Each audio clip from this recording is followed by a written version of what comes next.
Hi, everybody. It's episode 489 of PodQuest. Hey! It is Wednesday, December 27th, 2023. The last December episode 2010. of 2023. You really were going to say December 2010th. No, I started to hiccup as I was talking. Sure. Sure. I'm drinking soda. It was a mistake. But yeah, that's the Drew's here. Hello. And Walnut is here. Yeah, my audio's working now. Yeah, it's not tinny anymore. No. Sound- We started recording, and I looked at Audacity and like, wait, fuck, what is this? My heater's not on, so there shouldn't be any, background noise, and no one's down here. And so just had to mess around for the last, really, 5 minutes and figure it out. Yeah. And my mic wire was touching something. It is funny, almost every recording, there's, just that, section where your heater runs, where there's, that weird, backgroundy static that I have to I just do the remove noise and it clears it right out, but it's it's not the whole recording. So I have to just do a quick kind of scan through the audio track to see where it pops up.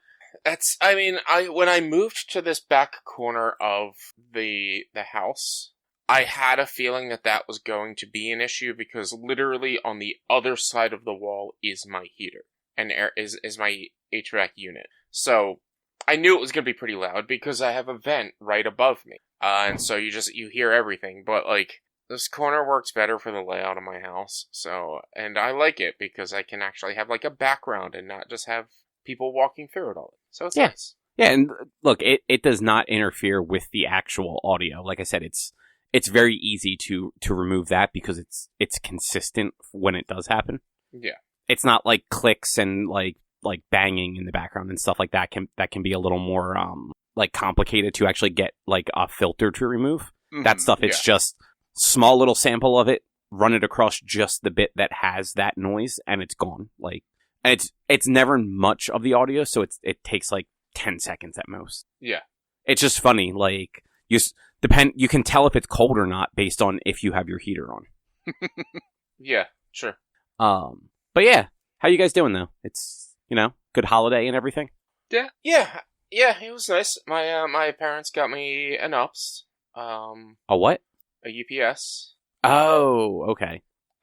So I got to set that up. My brother apparently had a server that he just had sitting at home that he's been wanting to give me. So he gave that to me along with some other stuff as well. He got me a new Xbox controller after I'd already bought one on Black Friday. Oh, man. And I guess he didn't realize I'd bought one on Black Friday, but, the color he got me is this gross... So, picture taking a white Xbox controller, grabbing a highlighter, and coloring it. Oh, it's that, highlight yellow one? Yeah, basically. So, now I have two controllers because I'm really bad at keeping track of controller charge, but also Xbox doesn't have rechargeable controllers. Out of the box, you need to buy a fucking attachment to it because fuck you, Microsoft. So right now they're both controlled by batteries anyway. So I prefer that. I like being able to just replace the batteries. Well, I like having rechargeable batteries because then I don't have to buy fucking batteries. Yeah, well, I bought rechargeable batteries for my controllers, but if the batteries start to die, I don't have to buy a new controller. I just buy a new rechargeable battery. Battery packs aren't hard to replace on controllers. But it's a level of effort that I don't want to go through. You've replaced your Joy-Con drift. It's that same level of effort. I will never do that again. Why? That was a miserable fucking experience. I enjoyed it. I actually never did it for the Joy-Con drift either. I did it, I put the custom shells on it. And I hate dealing with ribbon cables and stuff like that. Yeah. And I took apart an Xbox controller. Those things are a bitch to put back together. Yeah. If you're just popping the cover off, it's not bad, but as soon as you have to move the board, the whole thing is a nightmare. But see, the thing is, and this is why I strongly still say, fuck you, Microsoft, because capitalism, they make a rechargeable battery pack for your controllers. Mm-hmm. Yeah. So you have to spend $30 on top of the $60 that you spent on the fucking controller to get a rechargeable battery pack for your controller that doesn't charge through your controller. So if you have your controller plugged into the USB-C, no, it has its own USB-C connector on the battery itself. It's so dumb. And I'm like, this is fuck you. Like, that doesn't bother me. it bothers me because PlayStation has rechargeable batteries and it's the same price for their controllers. No, their controllers are more expensive. Are they?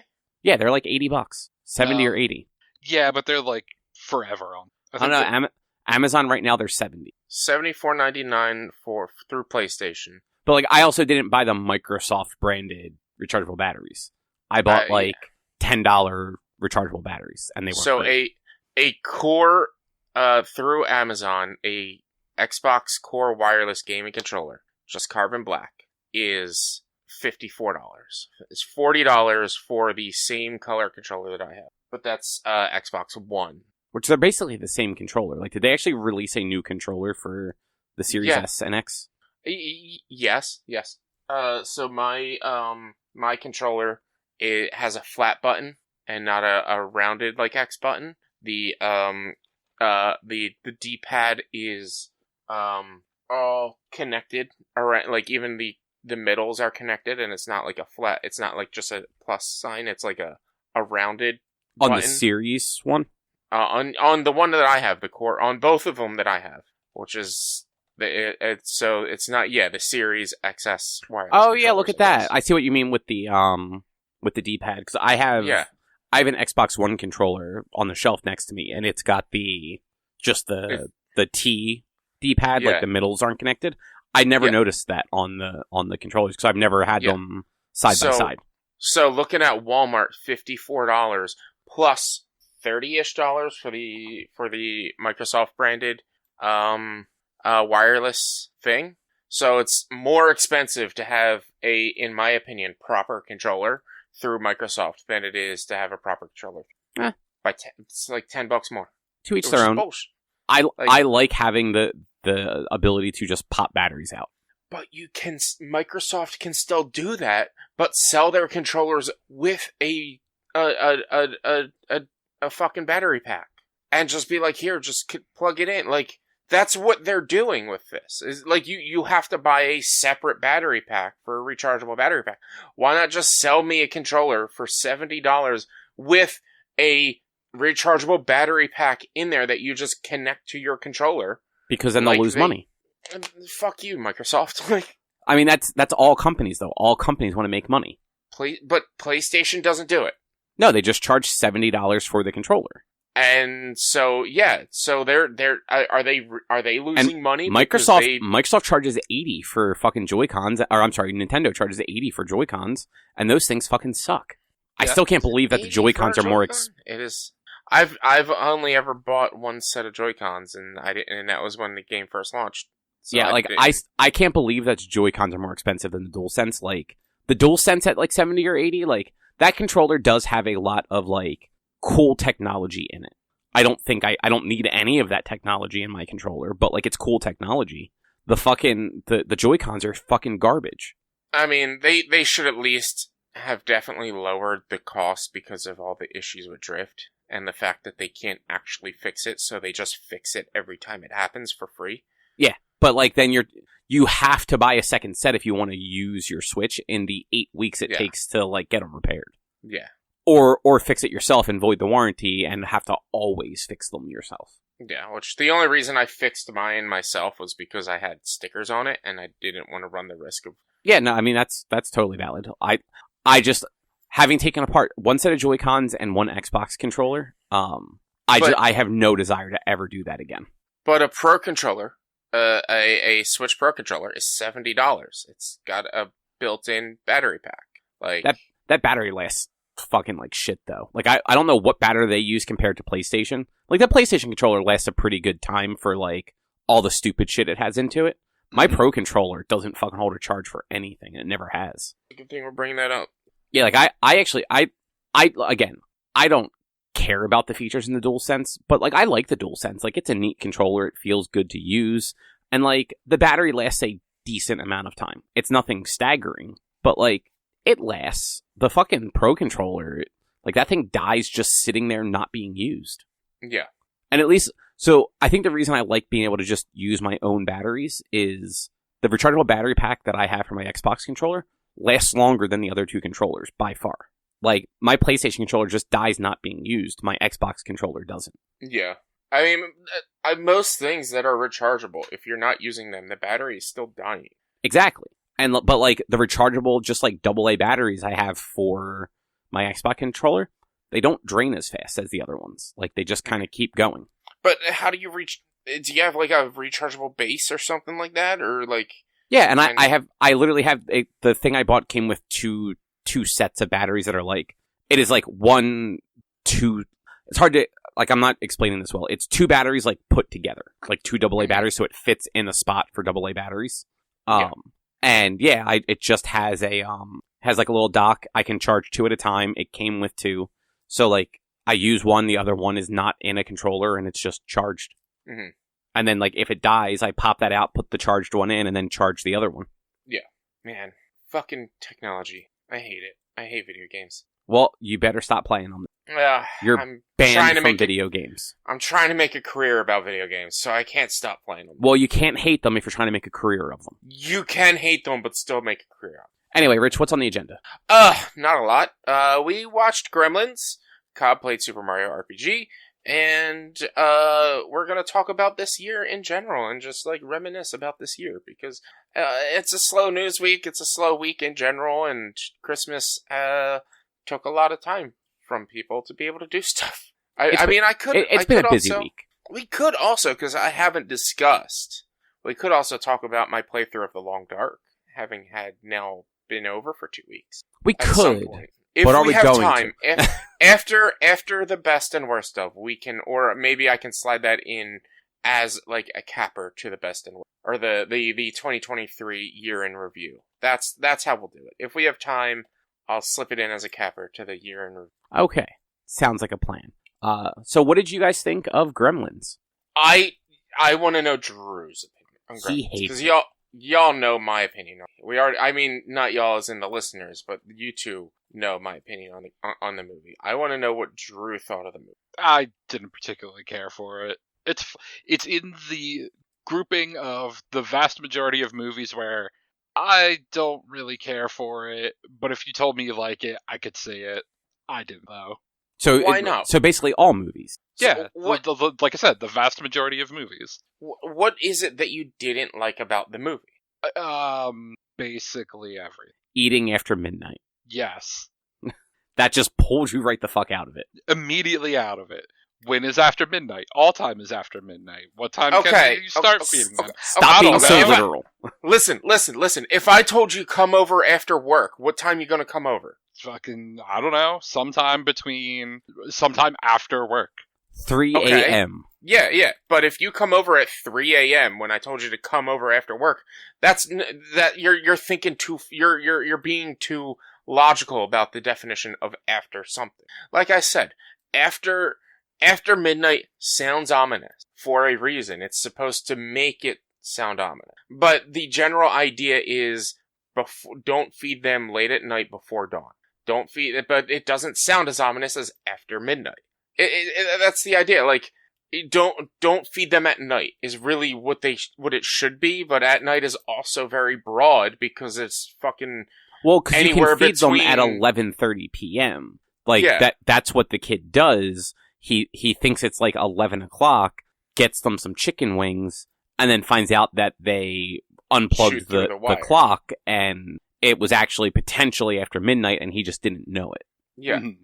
But, like that whole thing is like, well, what's after midnight? Like, that's been a, like, joke against the movie for 40 years. Like, that is always the question. It's like, well, when's after midnight? Like, because 9 a.m., technically after midnight. Literally all time is after midnight. There is time that is before midnight. Then there's also is after midnight. All time is after midnight, but all time is also before midnight then. No, because that's not how days work. It doesn't matter how days work. It is before midnight. But you can't go backwards in time. You can go forwards in time. So before midnight is any time before midnight, correct? If everything is after midnight... it is also after midnight.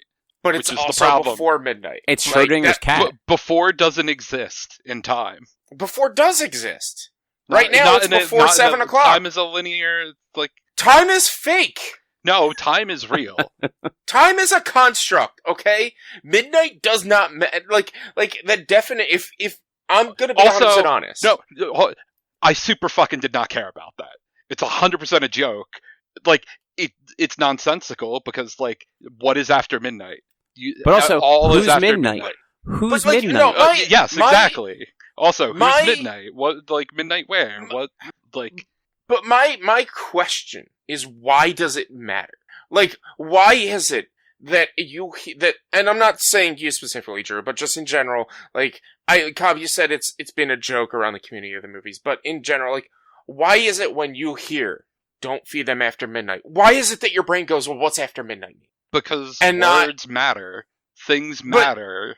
Like, if you're building a universe, make the things matter. It doesn't matter. It's a fucking... it's a movie. It's entertainment. Just sit there and be like, after midnight. Okay. Don't feed them after midnight. Sure. But Rich, let me pose this to you then. Why does it get you so worked up that after midnight matters? It doesn't matter. Like, that's why I'm worked up. Why does it matter?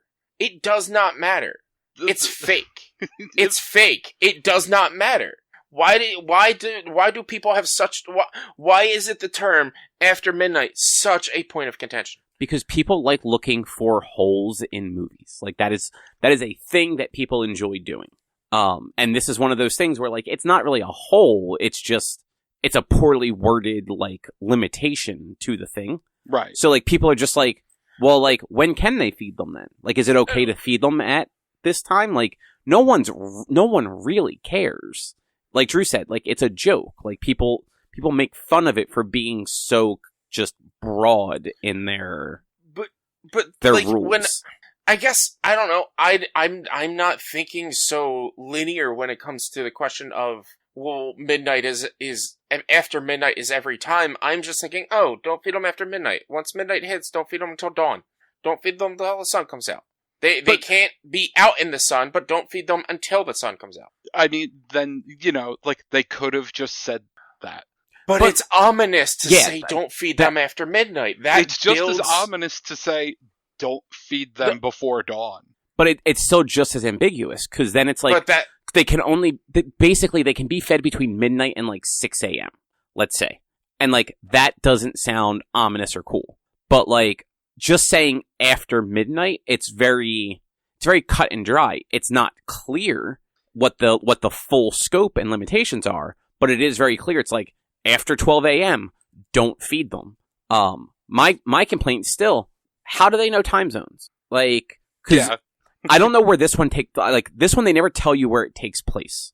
But it's in the same place that Back to the Future takes place. Yeah, it's apparently in Hill Valley. But, like, I forget where Hill Valley is supposed to be, too. I think, like, somewhere, like, Midwesty. Probably. I know Gremlins 2 happens in New York City.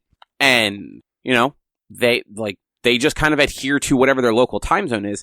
I feel like that sort of, like, thing wouldn't adhere to time zones. It would be, like, from wherever their origin is. Which would, like, I mean, yes, it wouldn't adhere to time zones, but it would adhere to the day-night cycle. Which is why saying... don't feed them before dawn would actually make more sense.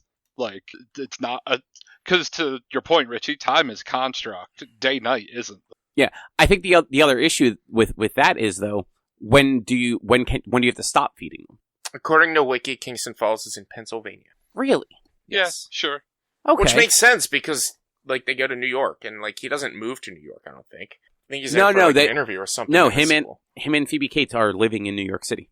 Okay. She works, I think, at the TV studio place building, and he is trying to get a job there.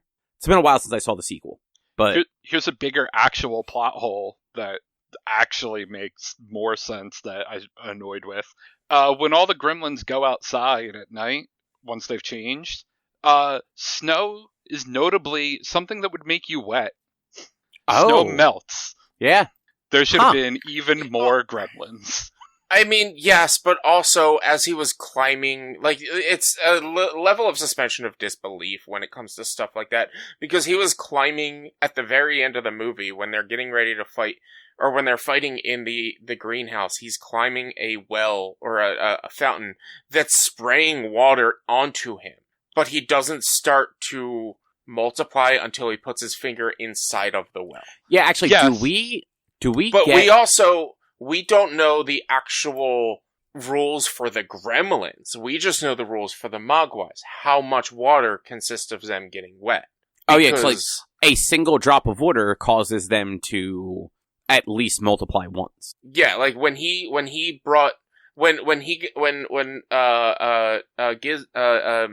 never remember the kid's name. No, the Mogwai's name. Gizmo, right? Gizmo, yeah. I thought that was wrong. So when Gizmo got wet by accident the first time, he shot out, 5 or 6 of them. Yeah, and that was like a cup of water. But when they took one of them to the school, it was just a single drop. Yeah, so there is a limitation of how much water will cause them to multiply. The reason there was hundreds is because it was in a pool of water. He could have just stayed in that pool of water and kept multiplying, but it's also a painful process for that. They already showed that. So it's there is essentially the idea of there is a statute or an area of suspension of disbelief, but also yes, snow is wet. Snow is wet, but it's frozen. So you are stepping if you step on the snow, you're not your shoe isn't wet until the snow starts to melt. So how are these creatures just as hot as humans? Are they melting it right away? They're very reptilian. Maybe they're cold-blooded. Exactly. Are they cold-blooded? Or maybe it's cold enough to where it's not melting, because it's the process of melting the snow that gets you wet, not having the snow on you. Yeah, I mean, and actually the biggest, maybe to suspend the belief is, when he goes into the sprinkler or the fountain, he doesn't immediately start, and it's was that plot hole, or was that a drop won't make the gremlin start reproducing? Yeah, because that's the thing that they never really dive into that, and I feel like even in the sequel, it's very open-ended as to how much of a thing it actually takes to do it. And I can give you guys a bigger plot hole. So the couple, the guy that has the drinking problem with the snowplow. Uh-huh. Yeah. So it is very much alluded that they are killed because they are run over by their snowplow. Uh-huh. They are in the second movie visiting the kid and the girl in New York City. I don't care about plot holes for the sequel. I might have looked away. Or not might have. I did look away at some of the whole attack at times, because I was although I was super slow with work, I still had a few things I had to do here and there. So I did look away. I remember them saying they might have died or they at least got attacked, but somebody had to call in that attack. So literally the gremlin drove his snowplow into his house and then ran them over with it. It was one of those they are huddled in the corner screaming and doing the horror movie hands over their face as the gremlin drives the snowplow into them. It's just lower budget movie in the 80s. They couldn't show that because it would have been expensive and it would have looked bad. Yeah. Just like when they flung the old lady out of the window, it was very obviously a dummy. But it was also funny because that lady was the worst. Yes, she was the worst. She was such a caricature too. I loved the bar scene with all the gremlins. Where they're all just drinking. I felt like that scene could have just been cut from the movie. They're all drinking, smoking, partying. Look, Drew, here's the thing. You've never seen the sequel, and this isn't about the sequel, but the sequel gets a lot more over the top with stuff like that. I was going to say, isn't the sequel notoriously absolutely shit on for being real bad? Yeah, so they lean into a lot more humor in the sequel. At one point, literally Gizmo at one point gets fed up being at the Gremlins punching bag and turns into fucking Rambo. Puts the fucking red bandana thing over on his head, gets a little bow and arrow. There's he turns a, so it's like one of the big binder clip, like the big paper clips that are like the two triangles. Mm-hmm. He turns that into a bow, I believe, with a rubber band, and he's using like matches and things like that as arrows. Yeah. It gets over they drink a serum that makes them smart or sexy or this or that, and it gets over the top. Like, and that in that sequence to me, I like, because I've only ever seen Gremlins 2, like, it brought me back into Gremlins 2, because it's like, man, I remember shit like this in Gremlins 2, and this is just insane and ridiculous. The thing that took me out of it is Phoebe Cates was still there. Yeah, why the fuck is she still there? She looked terrified, but she was serving them. Like, why was she still serving? That was what took me out. Like, why was she still serving them? I know it was for plot armor, but, like, why was she still serving them? Why didn't she just run away when they came and invaded? And her Christmas story is still my favorite Christmas story ever. My dad died while climbing down the chimney to be Santa for us for Christmas. But, what like, the fuck? Yeah, but, like, just the delivery of that and the sincerity with it, as absurd as that is, and it's just like... And it was cold, and it was like a week later, and I went to turn on to start a fire, and it smelled bad, and we just thought it was like a raccoon or like a cat, and it was my dad, and he broke his neck when he was climbing down the chimney with a bag full of presents for me. Chimneys cannot fit a human person. 1984 chimneys could, apparently. I don't think chimneys ever could. No. But so I forget what the story is, but there is another scene like that in Gremlins 2 that's basically used as like we're making fun of the story from the first one. Okay. Like that story in Gremlins 1, the story is very sincere. Like, it's not played for jokes. It's ridiculous and over the top, but like, it was not played for jokes in that movie. The story she tells in the sequel absolutely is. Like, I think it was like the Easter Bunny or something like that. I don't remember. It's been forever since I watched Gremlins 2. I will have to say, it's a shock no one actually, like, batted an eye at Gizmo. What do you mean? You bring this weird, furry, little gerbil gremlin creature into your house, and no one's just like, what the fuck is this creature? I've never heard of anything like this before. And then anyone who ever meets it is just like, oh wow, that's cool. And not like questioning the fact that these things that can kind of talk exist. Mm-hmm. Agreed. I love, it's like, I'm like, that's weird. I love this, but it's also weird. It's great. Well, it's also, great. Really nobody commented on their, like, ability to talk a little bit. It was like, no, that just is a thing. Yeah, it's just normal. It's mythical creatures, but, like, you set up this world that, like, is, for the most part, realistic, except for the fact that these little mogwais and gremlins live, or are a part of the world. But, like, you don't know, like, what other maybe potential mysterious creatures could be in this world if mogwais and gremlins are real. And, like, no one really bats an eye at the fact that these things exist. Like, until there's crazy monsters. Until they're crazy monsters. Like, I know if I brought home a mogwai, if I brought my wife home a mogwai to give to my son for Christmas, she'd be like, what the fuck is that? And startled. Like, and even modern day era, you'd be Googling this thing. What is it? What's a mogwai? Reading that it's legends and things like that. Like, it wouldn't just be like, oh, okay, give our son, who's maybe 20 years old. So he's drinking at a bar, so he's got to be between... drinking age recently... No, 21. No, it was 21, definitely in the 80s. So actually, I was started to say that, but then I remembered that I looked this up while we were watching it, because Erica and I had the same... Like, he seemed younger. So the legal drinking age was not made 21 until July of 1984.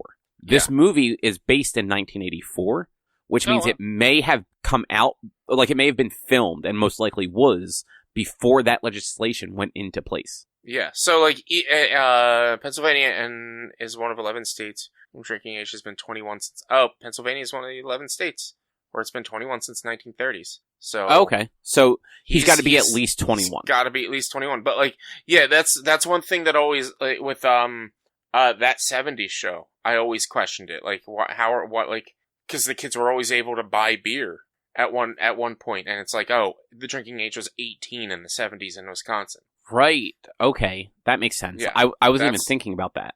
That's how, like, I had looked it up at one point when I was watching that 70s show, like, within the past 5 or 6 years, doing a watch through of it on Netflix. I was like, wait, how are they able to buy beer? They're not 20. They're barely out of high school. It's like, oh no.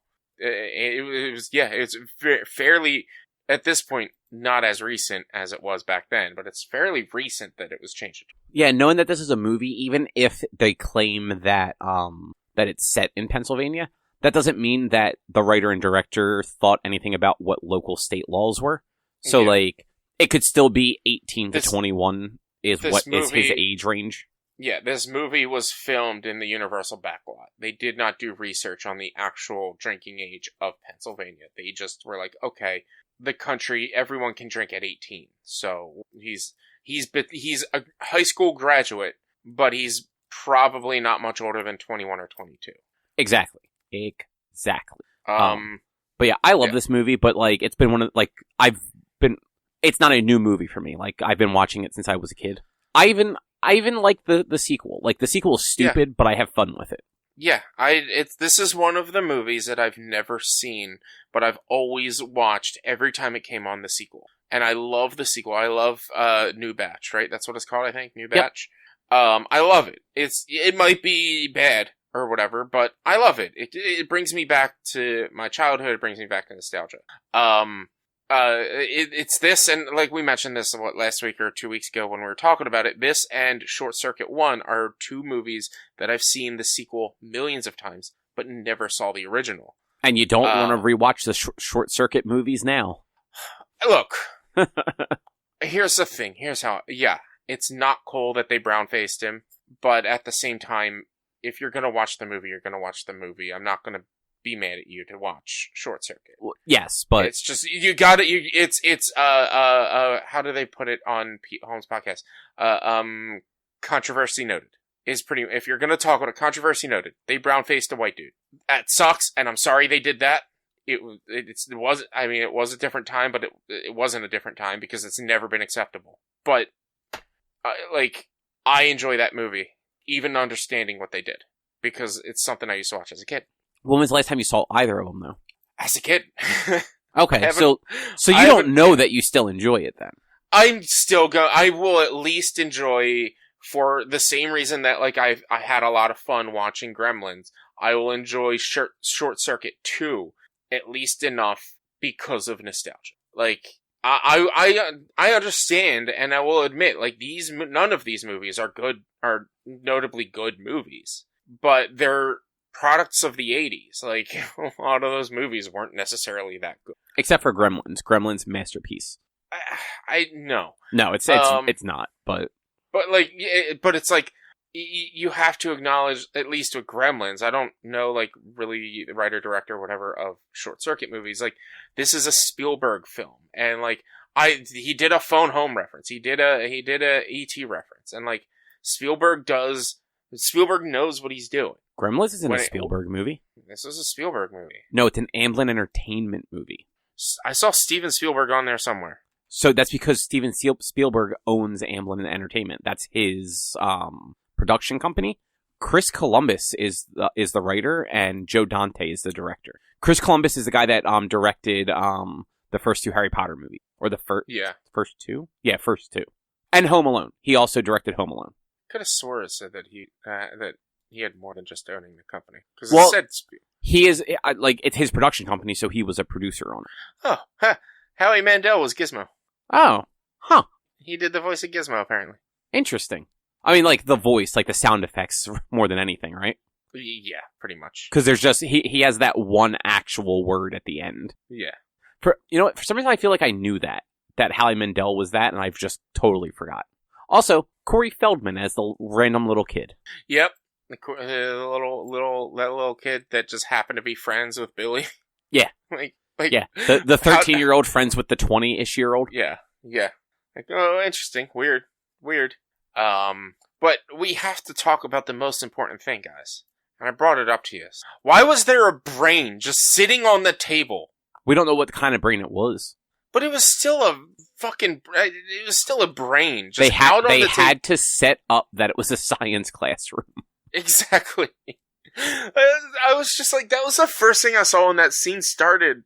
And I'm like, what the fuck is that brain doing there? Why? Why is there a brain right here?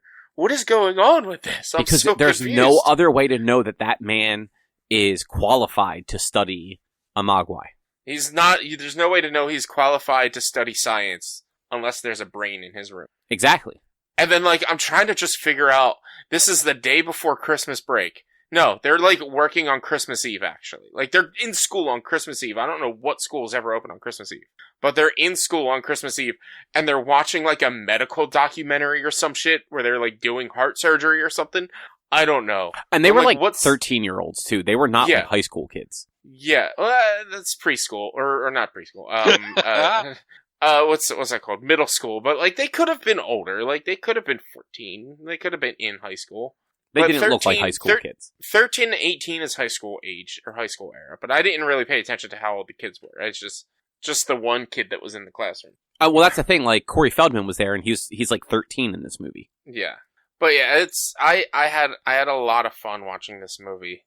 Yeah. It's definitely a movie that you can't go into serious because it's not a serious movie. Yeah. And I completely understand why Drew wouldn't like it because of just how it's stupid. There's a lot of stupid in it. Yeah. But like, I love the stupid. Yeah. Like, that stuff is fun to me. Sometimes you just gotta shut your brain off and laugh. It didn't make me laugh, though. I agree with that. You didn't shut your brain off enough. I guess not. Listen, turn your brain off all the way. Go rewatch it. We'll reconvene next week. I laughed so much more at this than I did at fucking Groundhog Day. I can say it for sure. The pretty much almost the entire last hour, the entire like gremlin attack was just making me crack up. Because it's not mean humor. Yeah, like it was just fun. It was a fun movie. Yeah, like it's horror humor. Like the gremlins are doing bad things, but it's not mean-spirited humor the way the humor in Groundhog's Day was. Like the whole thing of that movie is Bill Murray's character is a bad person. He's a bad person who learns nothing. No, he absolutely learns. If he learns to do enough things and retries the same thing over and over again, eventually he gets the girl. Yeah. He learns not to... Honestly, if that movie had ended when... If he had just learned no means no, I would be happy with the movie and it'd be a much better movie. If the day would have... If he would have eventually just stopped trying to date her after she said no, and that's how the day would have progressed, great movie. But no, it's just keep trying. Keep trying. No, fuck off. Keep trying till you can fix literally an entire town's problems in a day, and then you'll get the girl. Yeah, I mean, look, the real thing he had to do was learn how to play the piano. Yeah. He had to get up on that stage, play the piano like a virtuoso, so that piano teacher will now have all of the students, and she will live a comfortable life. Yeah. It had nothing to do with him learning how to be a better person. He just had to help that piano teacher out. Yeah. And, it took him like 35 years to do it. But any last things either you guys want to say about Gremlins? The mom was a badass. Wasn't she though? Fuck out of those Gremlins. Awesome. She's like... Also, why did she have a knife just at the ready while fucking decorating gingerbread cookies? The fuck not? She's probably cutting the... she probably doesn't have cookie cutters. I'm assuming. The cookies were already cut. She was decorating them. And then she's spreading the icing onto the cookies. With a fucking chef knife?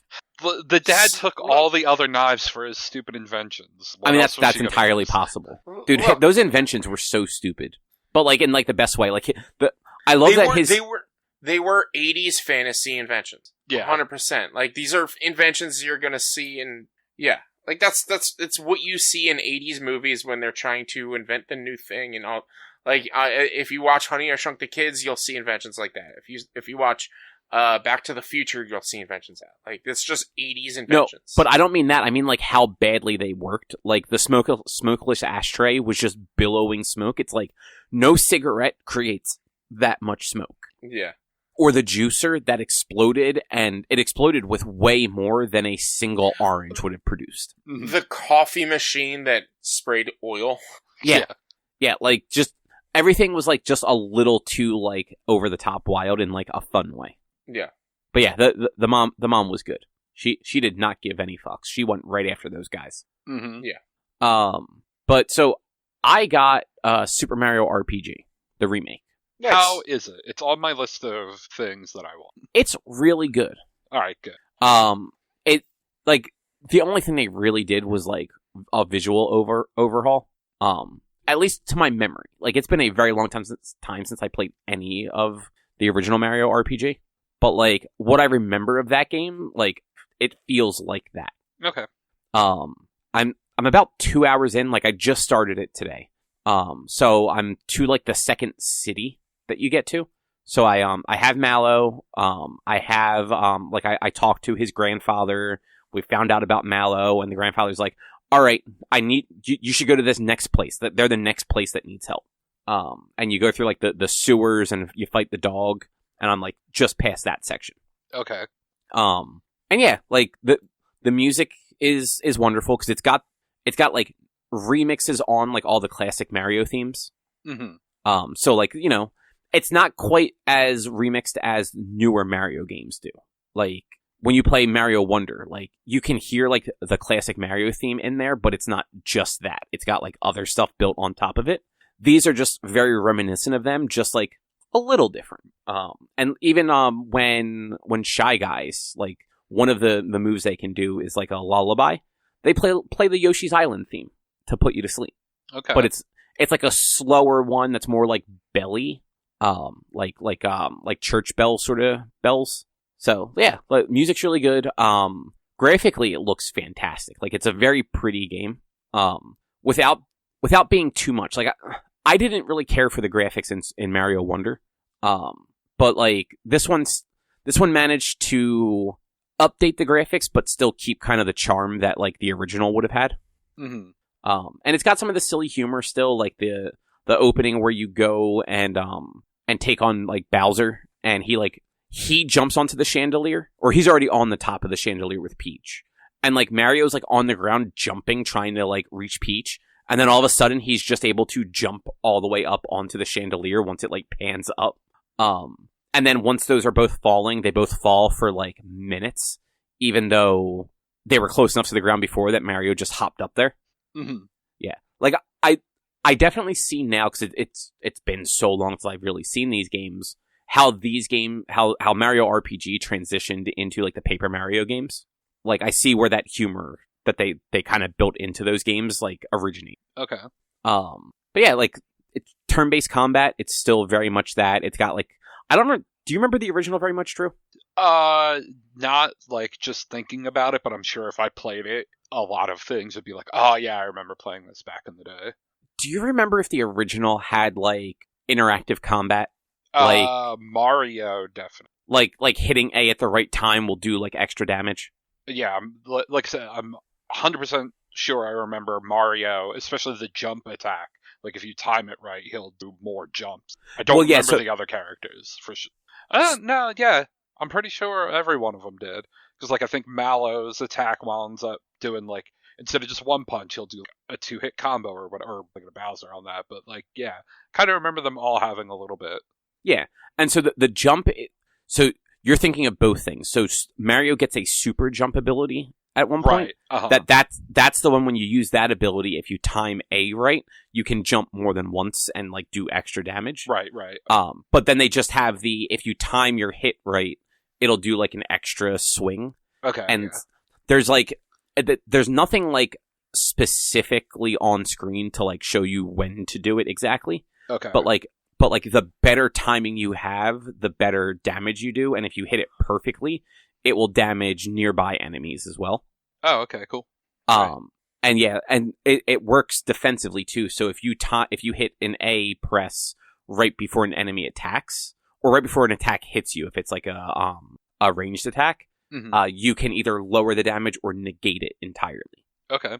Which is nice and definitely helps with some of like the boss fights and stuff like that, where there might be like 7 people in the fight, like the first major boss fight against the guy on the big pogo sword. Mm-hmm. He keeps dropping 5 shy guys down to fight with him, and like if you don't like take them all out quickly, it's a fucking rough fight.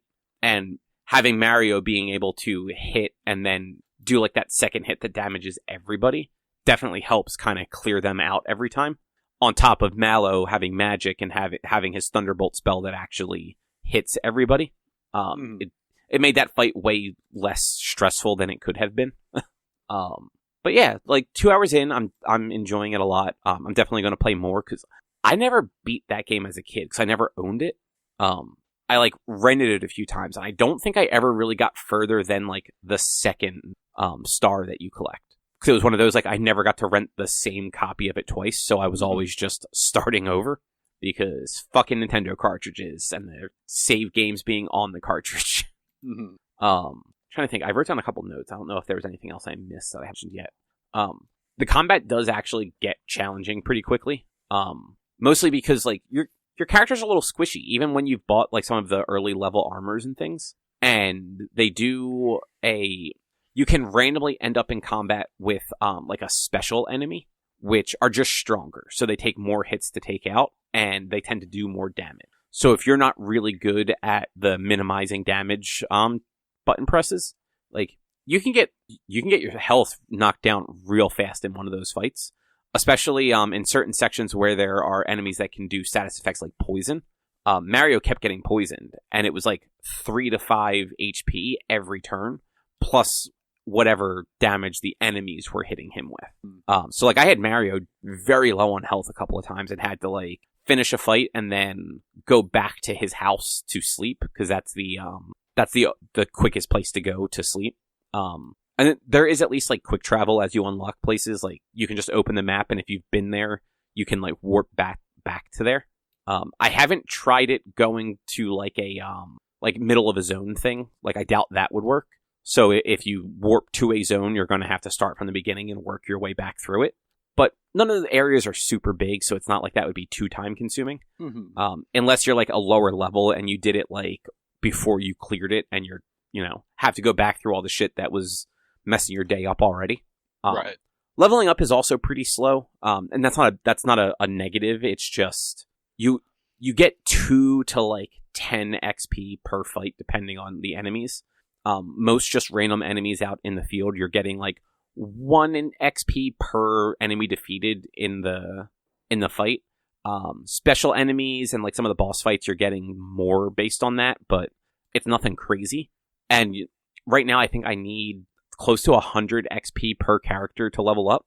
So, like, you got to go through a lot of battles to actually get them leveled up. I want to say, I think both of them are level 7 right now because I only have Mario and Mallow at the moment. But I feel like I'm due for another character soon. I think the second city is where you get one of them because isn't the puppet dude a character that you play as, Gino? Mm-hmm. Yeah, so I think I get Gino in this place. That maybe. Feels right, but it's been forever, so I couldn't 100%. Yeah, exactly. One negative, and it's just a Nintendo. I wish they would do even just minor voice acting. Like, yeah, just because like this game has cutscenes. They're not crazy long, but they're still there, and I feel like doing this remake, like adding just a little bit of voice acting, would have just like taken it up like that one extra notch versus just the occasional Mario sound effect and Bowser going bah ha ha ha ha. Yeah. Like, they're the same sound effects we've had since Super Mario 64 at that point. Because when you're in the Mushroom Kingdom city, after talking to the Chancellor for the first time and you come out, like that's when you get Mallow. There's like a 2-minute cutscene there. Not a ton of dialogue, but it's Mallow chasing the crocodile kid. And he talks a couple times, and it's just white text at the bottom of the screen. It's actually a little hard to read because of the way that it's not like there's no border around it. It was just white text. That I feel like if it just had a little bit of voice acting, it would have elevated it a little bit more. Mm-hmm. But that's a Nintendo problem. They don't do voice acting in their games for some reason, except for Zelda. They put some voice acting in Zelda, but not Mario. They hate Mario. Those fucking guys. They even fired Mario. They fired Chris Pratt? Exactly. They fired the real Mario. I wish I would. He was fine. I enjoyed that movie. I enjoyed the movie. I still am not happy with him as... No, I mean, like, I wish they would have gone with somebody else just because he's a little too big of a name for that role, I feel. But also, like, he was fine. Like his voice did not take me out of it at all. Frankly, I wish they could have resurrected Captain Lou Albano to voice him. Right? Like, Come right? on, Nintendo, you got that money. Yeah, because I'll give Pratt credit. Like, his voice was similar to, like, the late 80s, early 90s, like, Mario cartoons versus the video game, like, high-pitched Charles Martinet Mario. Mm-hmm. So, at least he was in line with a voice of Mario. But yeah, Super Mario RPG, the remake, real good. Definitely worth checking out if you have a Switch and like old-style turn-based RPGs that are charming. Like, it is charming. Mm-hmm. Yeah. So, I guess best of 2023? Yeah. I mean, if you have nothing else to say about Mario RPG, I've never played it. I've known people enjoy it. I know someone who literally before the announcement of our Mario RPG played it, of the remake, played, like, again, for like the umpteenth time, played Super Mario RPG. They made the announcement. They waited like a month. They played it again in preparation for the new one to come out, and then played the new one and said that they love it just as much as you. Yeah. You've played the Paper Mario games, haven't you?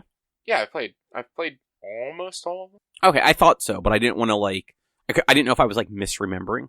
You'd actually probably enjoy going back to Mario RPG, but, like, you've done so many RPGs over the last 12 months that, like, it honestly might not click for you right now.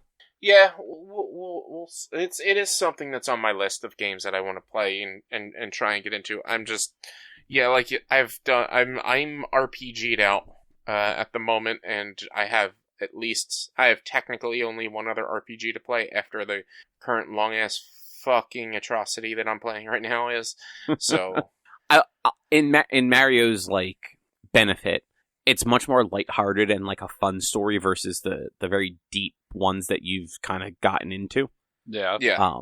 Stories about slavery and fucking more slavery. Yeah, but I think Star Ocean wasn't about slavery, or was it about? What was Star? No, it wasn't about slavery. It was about something else. So I can't. But still, like more modern RPGs and even older ones, like looking at Final Fantasies and Dragon Quests and Chrono Trigger and everything, all that stuff is very, like, it's serious. Like, there might be, like, goofy moments here and there, but they're serious. Mm-hmm. Whereas the Mario RPG is more fun with a little serious sprinkled in. Yeah. Yeah. Because it's still, Mario trying to rescue the princess. Like, it's still got that going on. But, like, I entered a fucking inn to, like, get some rest. And this kid, like, decided he wanted me to play, like, Save the World with him. Where we're literally using, like, Bowser and Mario toys. Mm-hmm. Like, and he's making pretend with this little kid. And anytime Mario has to, like, explain something, he doesn't talk. So he acts it out, and he literally turns into, like, the thing that he's talking about, whether it's Bowser or Peach or the Crocodile Kid. Like, it's silly. Yeah. At one point, you ask a little toad person why they didn't stop the Crocodile Kid from running away, and the toad responded with, "Well, I forgot my bazooka." Mm-hmm. And it's just, it's stupid, but it's funny, and it's not, like, taking itself too serious. Mm-hmm. But it's an older game, so it also has that style. Like, if you're not in the mood for an RPG, it is very much an RPG. Yeah. Yeah. But so, what do you guys have for your best of 2023s? Look, as you guys were talking about Mario RPG, I went through this year of streams. And when it comes to gaming and streaming, and what I experienced this year, and just in general that was new this year, I only played 4 new games this year. And I constantly always only think about one of them, and that's Hi-Fi Rush. So I just want to talk about, like, how much Hi-Fi Rush, like, how much I loved Hi-Fi Rush. Wow, that was this year, wasn't it? It was this year, and I want to play it again. I want to like play it more, or do some of the challenge modes, and, like, maybe just kind of reinstall it and get all the achievements and stuff, That game, it was so fun. It was done so well. The rhythm was fantastic. You don't have to be good at the rhythm in order to play it. You can just button mash if you want to, but the rhythm makes you stronger, more powerful, things like that. And it was just an overall fantastic fucking game with an amazing soundtrack. Both streamer mode, I never actually listened to the non-streamer mode soundtrack, but it's just a great soundtrack. And I forgot that I played that. I didn't forget that I played it, but I forgot that it was this year. And I just got to start with Hi-Fi Rush. It was such a good game. I forgot all about that game. I tried to play it because it was on Xbox Game Pass. I tried to play it with the cloud streaming on my phone, and you can't fucking do that. No, you can't. The latency really fucking matters in that game, and it was an awful fucking time playing it streaming to my cell phone, even with a controller. Yeah. Yeah, no, that was a stupid decision on your part. I was just curious. It was one of those games I was curious about, but not curious enough to actually install it and sit and play it. So I'm like, well, I have the thing to attach a controller to my phone, the little dock thing. Mm-hmm. And I've played other games, I played Halo that way, and Halo plays great, but there's no latency issue with Halo. That game is okay if there's a little bit of a lag between your input and what's going on the screen. A game that, like Rich said, requires you to kind of attack to the beat. Not so much. Yeah. Not so much at all. It's still it was a cool looking game though. I love the art style, and I hope that they do something more with that franchise, with that IP.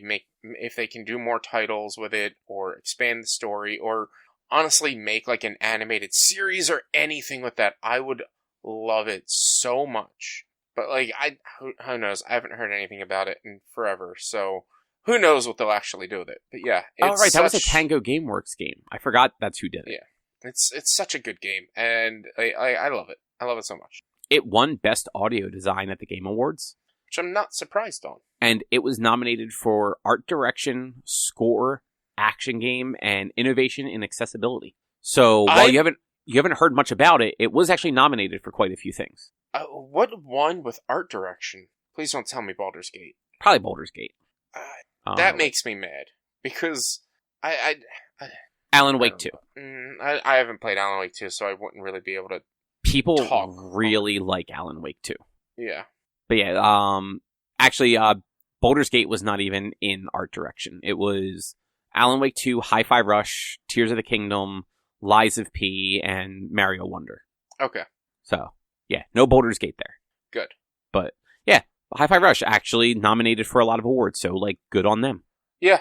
It's such a good game. If you guys haven't played that yet, haven't had a chance to sit down and play it, try to get a chance to play it, because it is so fun. And like I said, the music is awesome. It's got such a great soundtrack.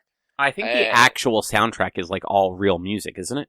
Licensed music. Yeah, it's all there's a streamer mode and a unlicensed mode, and this game did streamer mode good because anytime that it played music when you were on streamer mode, it played the unlicensed stuff that they made for the game, whereas Guardians of the Galaxy, if you were on streamer mode, it would just be silent.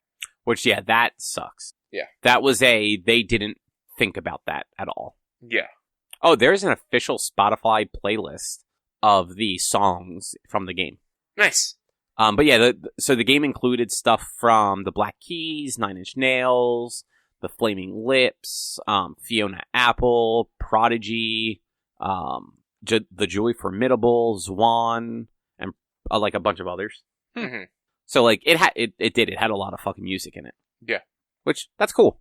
Yeah, so who's next? Who wants to talk about something this year? Drew, what do you got? I'll stick with video games and say one of the two new video games I played this entire year. I've put a shitload of hours into Diablo 4. They have actively been making it better. Fucking shocker that Diablo ended up. I'm surprised it ended up so quickly. Yeah, I didn't particularly order my list. Same. Kind of whatever. But yeah, I wasn't super thrilled with it at first, but just kept playing it because it's fucking Diablo and it was the summer and I didn't have anything better to do. then they did the first season. First season added some interesting things with the hearts that you would socket into jewelry, but then the new season that just came out in November, I think it was November, late October, they massively sped up the leveling time. Like, season 1, I got a character to 92. It took 150 hours for me to get to level 92. Season 2, I got a character to 100 in like 60, 70 hours. Oh, wow. That is a big difference. Yeah, I was at 92 at like 52 hours. So it was like a third of the time to get to the same level. And then I didn't look back at how long it took me to get to 100 until I was well into having played at level 100. And at that point, it was at like 75. And I'm like, okay, I've probably had this character for at least 7 to 10 hours at level 100. Is 100 the level cap? Yep. Okay. And then there's no Paragon like there was in Diablo 3 where, yeah, you're level 70, but you're Paragon level 350 or whatever. Like, obviously you enjoy the game because you've played so much of it, but like, how is it like compared to like 2 and 3? I mean, like my personal ranking, I would have it below both of them probably. It's creeping up on 3. 2 is kind of, and actually now having played the 2 remake, 2's jumped back ahead of 3 for me.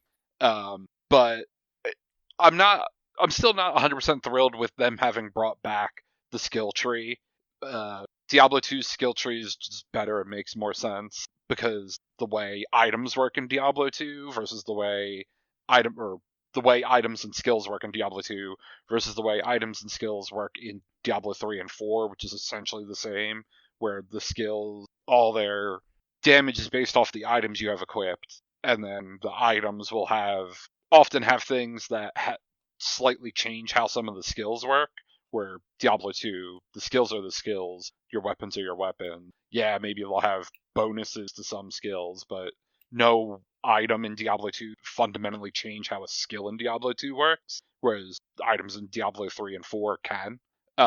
So I kind of don't like that they put back in a skill tree, because you might find items that have bonuses or whatever for specific skills that you're not using because you didn't build your character that way, and if you want to go change up, you have to spend a whole bunch of time completely redoing your character. Oh, that's a bummer. Yeah. They have since introduced items and also made the gold economy not matter. Because, like, yeah, you could just refund all your skill points, but it would cost a shitload of gold. Then they eventually put in an item. Okay, here, you can reset all your things for free.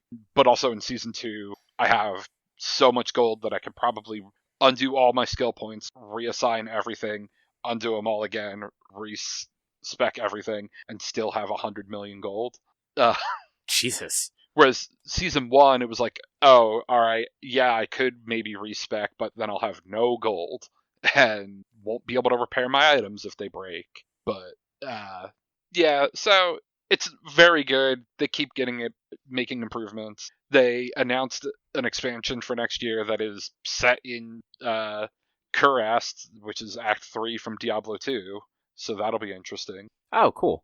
Yeah, like, I don't know, like, I played the beta for it, and like it was good. Like, I didn't have any like major complaints about it. Yeah. It was more Diablo. Yeah. But like I also wasn't compelled to buy it when it came out.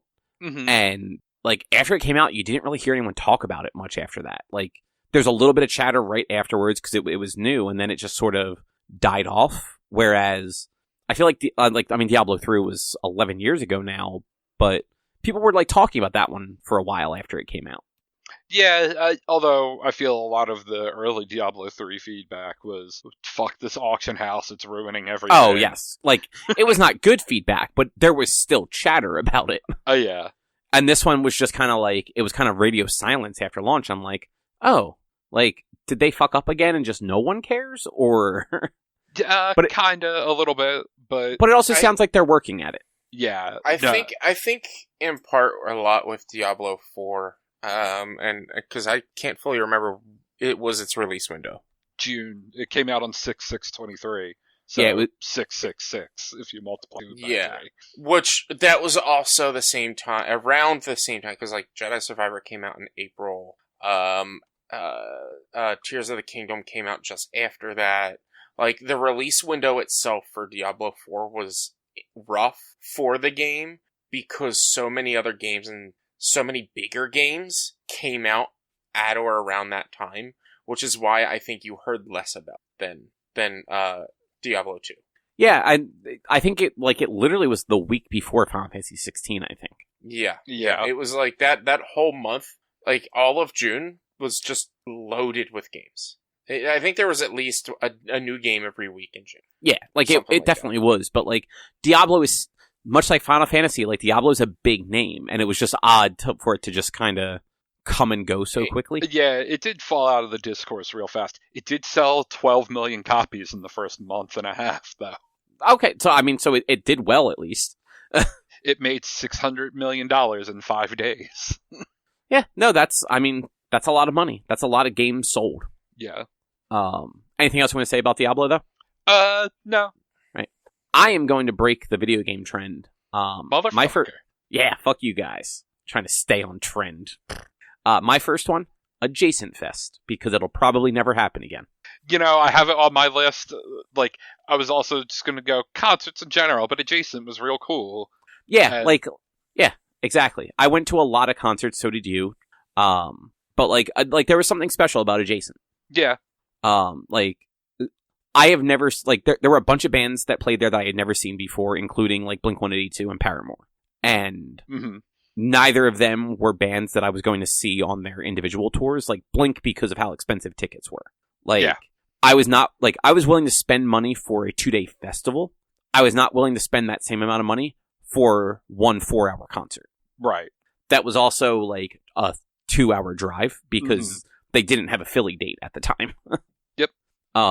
So, like, getting to see Blink-182, and, like, they played full sets. It's not like it was just, like, it's not like it was other festivals where, like, even the headliners only play, like, 45 minutes. Like, yeah, they got their 90-minute sets. Like, and then just, like, all the other bands that, like, some of them I had seen, some of them I hadn't, but, like, seeing bands like The Starting Line in front of that many people was just really fucking cool because, like, when they just came around on their own tour, like, they played, fucking Underground Arts. Which, like, you know, very small venue compared to what, like, the amount of people that Adjacent had.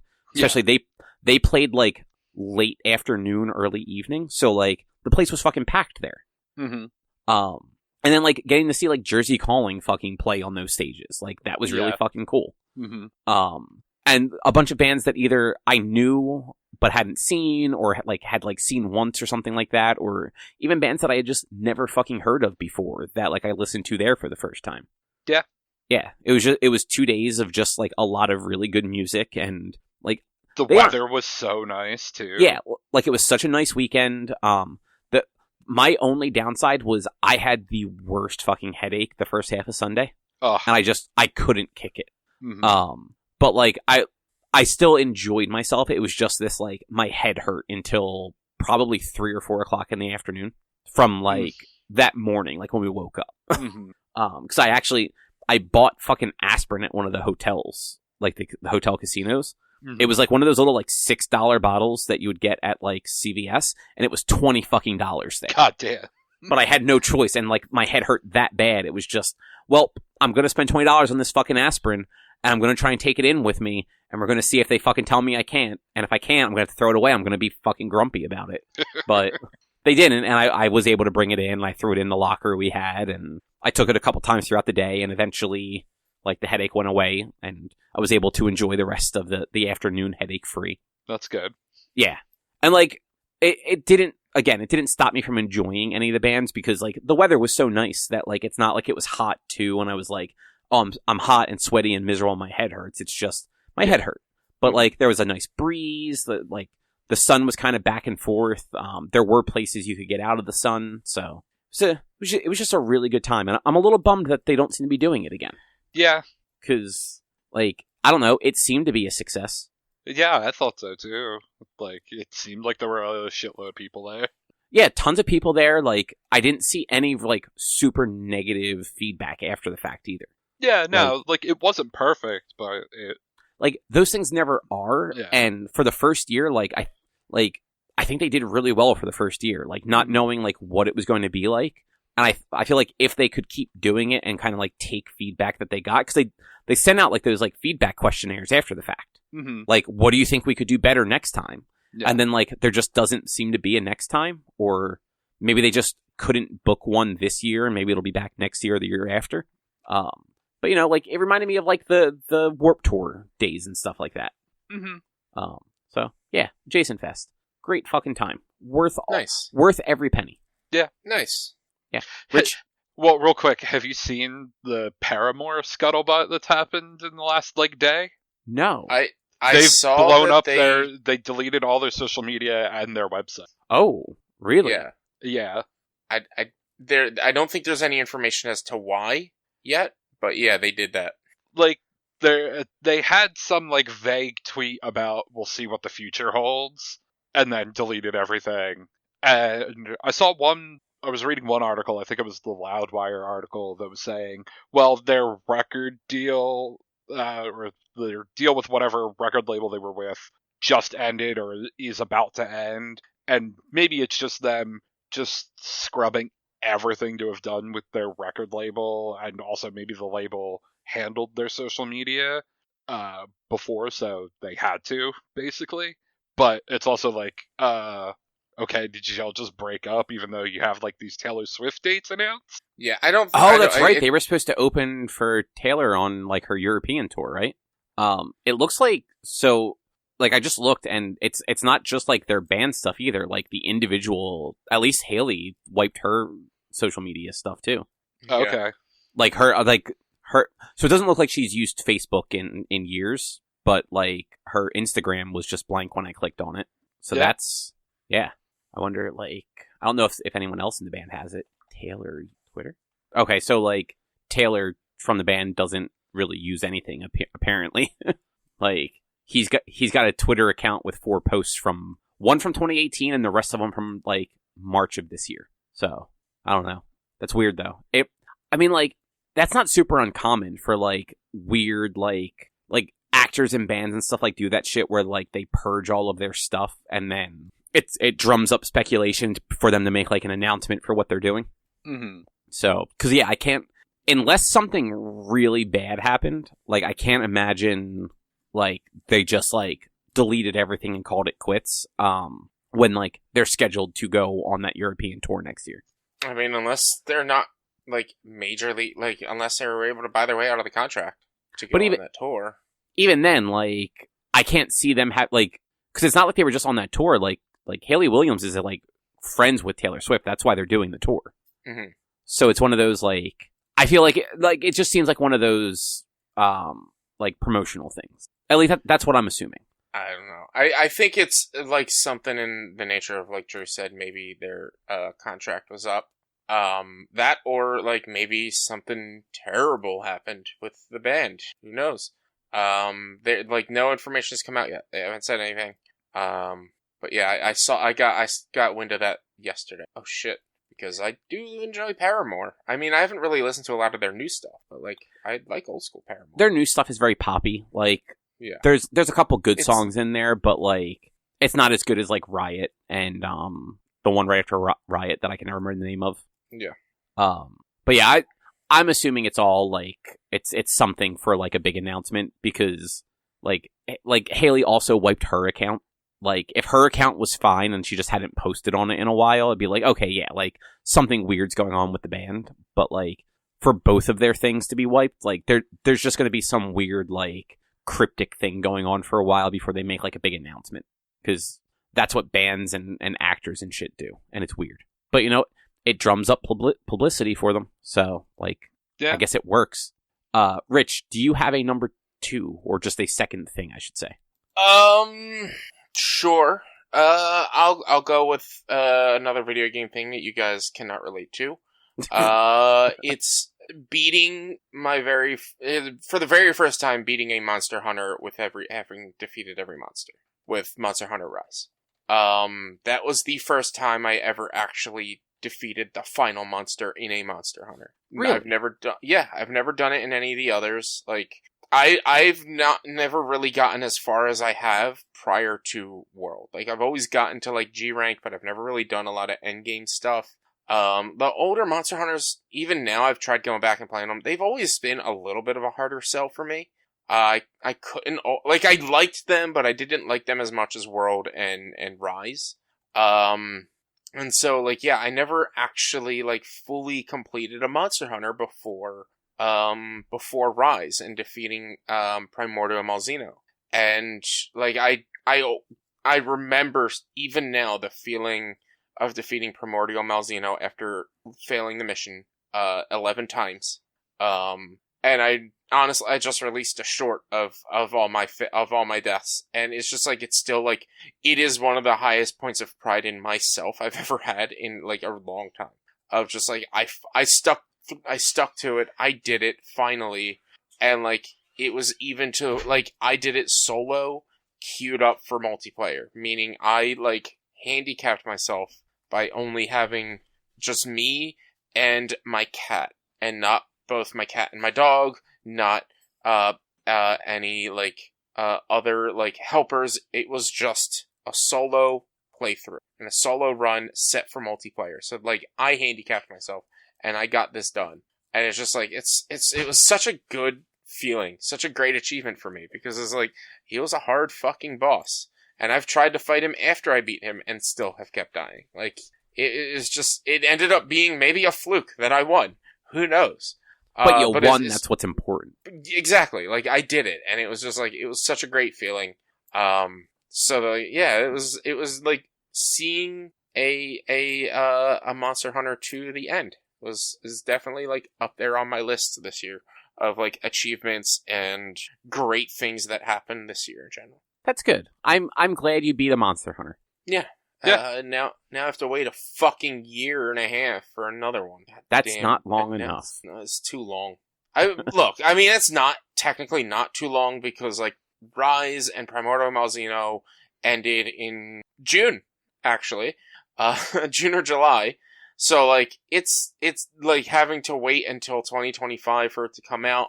It's not that long, but at the same time, like, I've made this complaint a million times in the past and many times before. Like, the trailer drop a year plus before the launch of the game, and all you give us is a teaser, and then I'm gonna be sitting there over the next year plus with Capcom releasing like quarterly content drops and wanting to play this game more and more, and I'm just like, I'm gonna be going back to Monster Hunter World now and playing through that fully. Because we all know it's going to be in the same world. Capcom's even building it up that it's going to be in the same new world, quote, region as Monster Hunter World.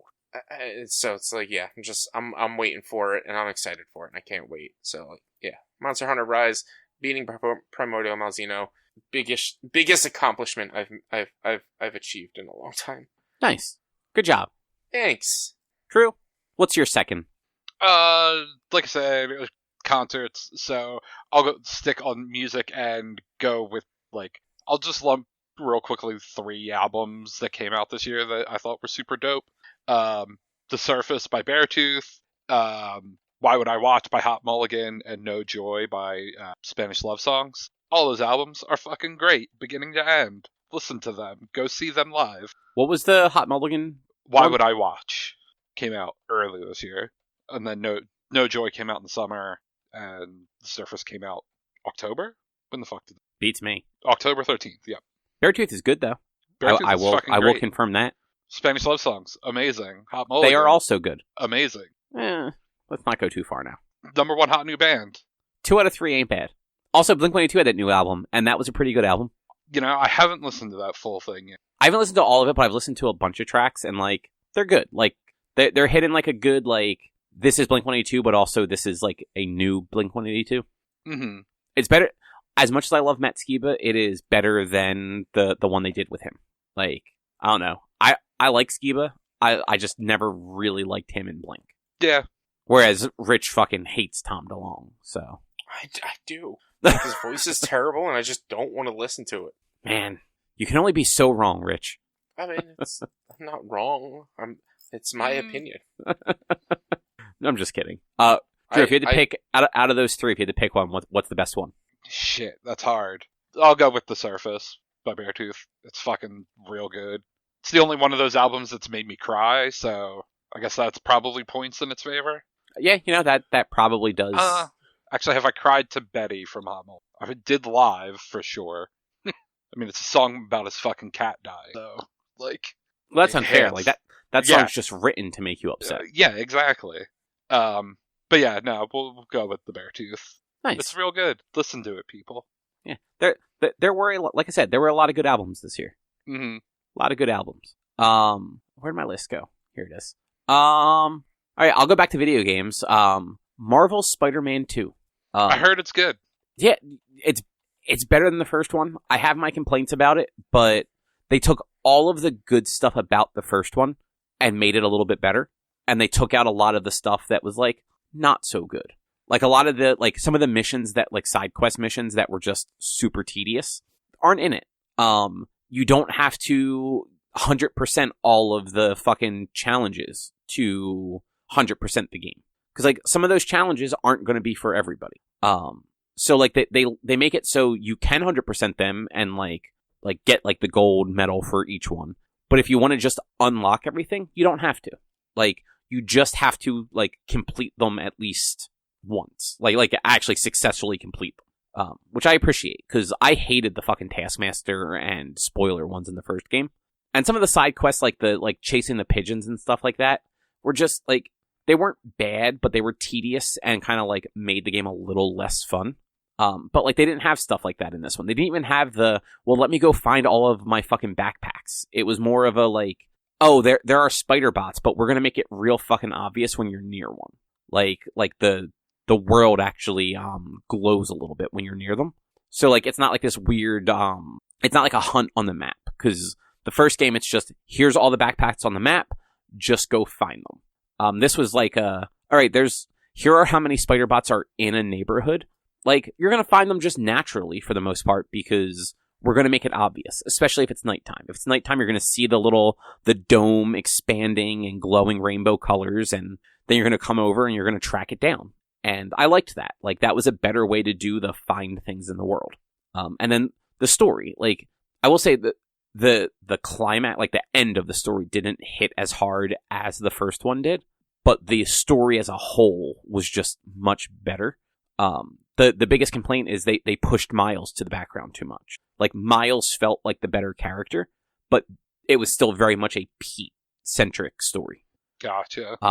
But it's still it's the only game I 100%ed this year, and one of the only games that, like, I really felt like I needed to like, play all the way through, and, like, fairly quickly too. Like, it's not like one of those games where I put it down after, like, a couple play sessions and, like, went back to it a month later. Like, I played it, like, for, like, a week and a half, I think, with, like, a couple breaks in between because of just, like, recording or other stuff, and just had a fucking blast with it. Yeah, Spider-Man 2, worth playing. Nice. There's so many games on my fucking list of games to play. Yeah. It's frustrating. I need to check to see if God of War is on sale. I think it is. I don't the know first if PlayStation. No, I need Ragnarok. I don't know if PlayStation's doing any sort of winter sale or anything. They have their winter sale going on till, I think, Saturday maybe. Mm-hmm. But I am 99% sure Ragnarok is on sale, because when I was scrolling it, I saw it, but I already owned it. So it didn't show me, like, the price. It just said owned already. $30 or $40 for the PS5 version. Okay, so, like, 40% off. That's less than I'm willing to spend to buy that. So yeah, I didn't like that one all that much. Like, I never finished it. It was more of the first one, but not in a good way like Spider-Man. Well, I'm going to put a stipulation on your goals for next year. You can't finish something that you've started this year. You have to start it next. No, I will finish whatever I feel like it. And technically, I started God of War last year, so exactly. You need to restart it. That's not how that works. Yes, you do. I am not you. I don't feel the need to restart things. You need to restart. I will just pick it back up. But, like, I actually don't have any intention of going back to God of War. Like, I wasn't having a good time with it. Like I said, whereas Spider-Man was more of the first game, but done better. I feel like God of War Ragnarok was more of the first game, but not as good. Mm-hmm. Like, it still looked great. It still handled really well, but there was nothing that made me go, like, I want to do more of this. Mm-hmm. And, like, one day I just kind of, like, I stopped playing it, and I just never felt the desire to go back to it. Whereas, like, even now, I'm just like, it would actually probably be fun to just, like, boot up Spider-Man and swing around New York, stop some crimes, use some silly web powers, fly around, hit those thermal updrafts as you're gliding. Like, that game's just fucking fun to traverse around the city in. Yeah. Yeah. Rich, do you have a third one? Oh boy, back to me already. Jurassic Park the novel. Nice. Reading that for the first time ever. You know what? It's the first time I ever read something and understood the saying that the book was better. I totally agree with it. Like, I think I love the original Jurassic Park. Not the original. Like, I love the movie, the Jurassic Park movie. I like how you worded that, though. Like, I like the original, the movie, not the book that it was based on. Yeah. But like, I absolutely, I think 100% the book is a better story, and it tells a better tale than the movie. Like, the movie tells a tale, tells a story, and tells a good story. The book tells a better story. Yeah. And it's funny, like, while they are the same, like, basic concept, I feel like they do tell two different stories, and I kind of, like, look at them separately because of that. Pretty much as soon as, like, the power goes out, the story completely changes, and they are telling two separate stories. And that's where, like, that's where I'm like, this is where, like, I fell in love with it. I was like, reading up until, like, there's a little bit of change here and there up until the midway point, and then once, like, the dinosaurs start to attack, it's like, oh, this is, wow, okay, yeah, this is good. This gets good. This gets really good. This isn't just copy-paste, or the movie wasn't just copy-paste. They did change it, and it's worth reading. It's 100% worth reading. Even if you've watched the movie a million times, it's worth it. Yeah, like, it's one of those, I think it's a very rare example of the movie is actually really good, which doesn't always happen when you're adapting from a book. But, like, the book is different enough that you can like both of them and not have either one of them kind of, like, ruined or overshadowed by the other. Mm-hmm. Yeah. Because, like, the Jurassic Park movie is a fantastic movie for what it is. Like, I don't think the novel as a whole, I don't think would work as a movie. Like, I think, like, the changes and the cuts and stuff they made for the movie are really, like, why the movie works. I totally believe that if they were to cut or to adapt that book into visual media now, it would have to be a series. Yeah. It would not work as just a standalone 2-hour movie. Even if it was just, like, a limited, like a 6-episode thing. Like, 6 hour-long episodes. Like, yeah. But yeah, absolutely. Like, there's enough in the book that adapting some of the major plot points from the book that were cut from it entirely, I just don't think would work in the movie at all. Unless, like you said, it was like a series. Yeah. Or like a limited series, let's say, mini-series. Yeah. Yeah. Good pick, though. That was a very good book. It was. Drew, do you have a third? Sure. And this almost is more just a shout out to my cousins who made it. The Philly Special Christmas Special. The Philadelphia Eagles did a second Christmas album, and my cousins, Pete and Marie, who own Unpop Animation over in Philly, got to make a little short movie for it.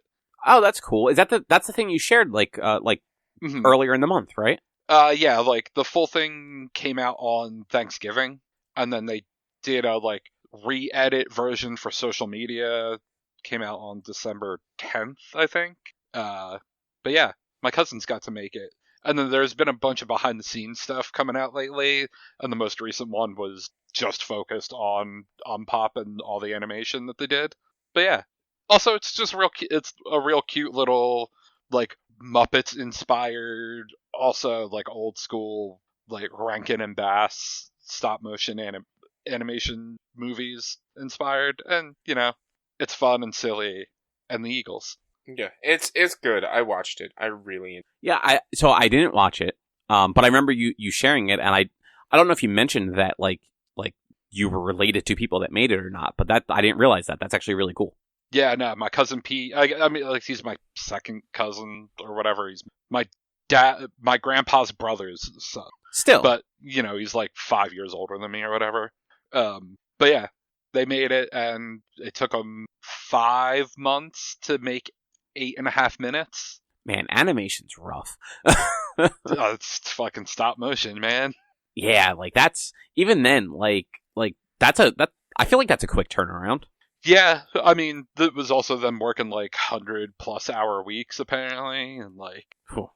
basically working nonstop from July to the morning it came out. They were doing the final edits. Oh wow. Yeah. Still, that's a cool thing to have like on your resume though. Yeah. They were super excited to do it. Nice.